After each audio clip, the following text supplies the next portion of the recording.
Welcome back to my Low Vision Awareness Month series. Okay, if you saw the video where I showed you all the things that are different within my house because of mine and my mom's vision, then you know I am now going to talk about how expensive it is to be low vision. So let's get into it.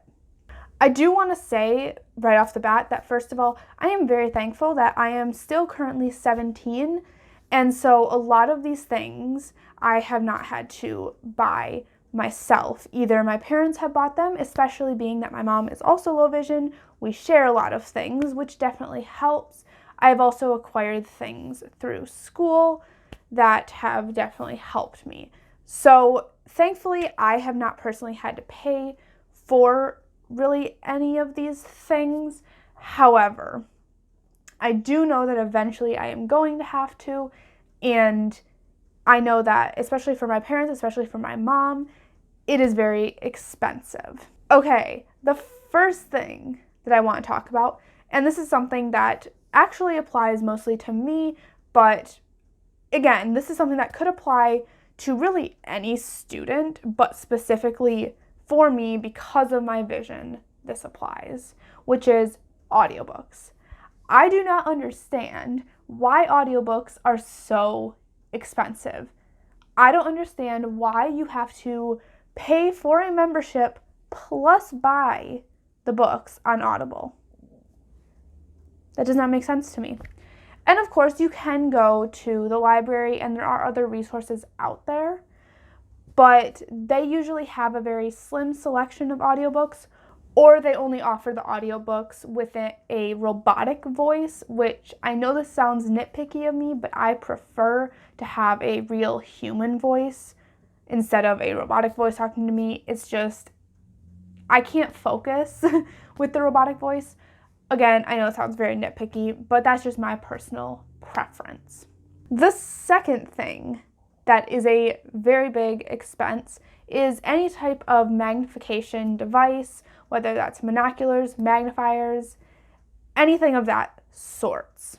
Regular magnifiers, just like these, can cost anywhere from $30 to $100, potentially even above $100. It really just depends on what style of them you get.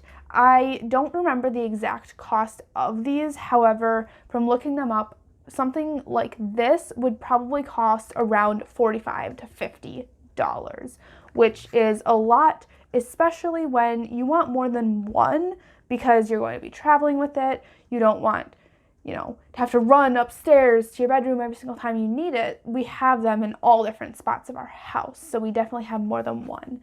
Now, the nice thing is that me and my mom share these, so for the most part, we didn't have to buy double the amount because we are able to share. Number 3 is bus passes or paying for Ubers. I do pay for my own bus passes. However, I don't really take Ubers, but I guess when I do, I would pay for them. Also, sorry that the lighting is changing so much. I am noticing that. I'm not a professional. But yes, Ubers and bus passes are definitely a big expense. Of course, we don't have the expense of gas, however, or car insurance or things like that. However, to buy a bus ticket for anywhere that you want to go, or an Uber or a cab, it does get pricey. Therefore, we go most places by foot when possible, or bike. Okay, I think we're on number 4. So the fourth thing would be any sort of special technology or just in general device that you would need. So this is kind of miscellaneous.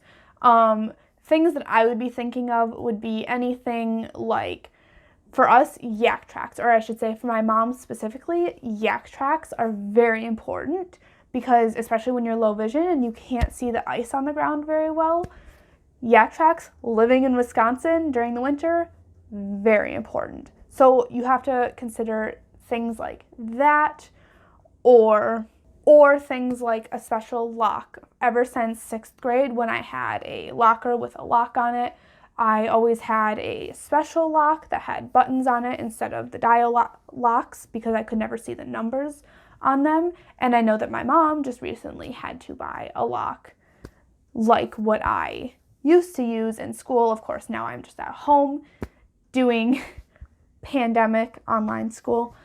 But things like that, specialty things or things for the kitchen, whatever it may be, little materials like that. And when you have enough of those little things, it definitely adds up. And the last major thing that is definitely an expense of having low vision is technology devices. Now, of course, we live in the age of the internet where you pretty much need to have Wi-Fi and a computer, or at least some sort of technology smart device to function, especially being that we are living in a pandemic. However, this is even more important with low vision. If I haven't already released this video, I'm not quite sure what order these are all going up in, but there are so many different ways that iPads and phones especially help us with certain tasks of just visually when we can't see things. They are the biggest accessibility tool that we have by far. And so having things like an iPad or a phone with certain capabilities is very, very important. Of course, everyone pretty much has a phone nowadays, but an iPad is something that was definitely an expense a few years ago when that was something big. So there you go. Those are the biggest expenses with having low vision. And you know what? Although we have these expenses, I will say there are many things that we at least don't have the expenses of, such as car insurance, gas, car payments, things like that. So in a way, it does probably balance itself out. I'm not quite sure, but it's not all bad. And I just know that some people are very unaware of what kind of expenses having low vision may bring, as any disability would. So that's something that not many people think about, and hopefully that answers some questions.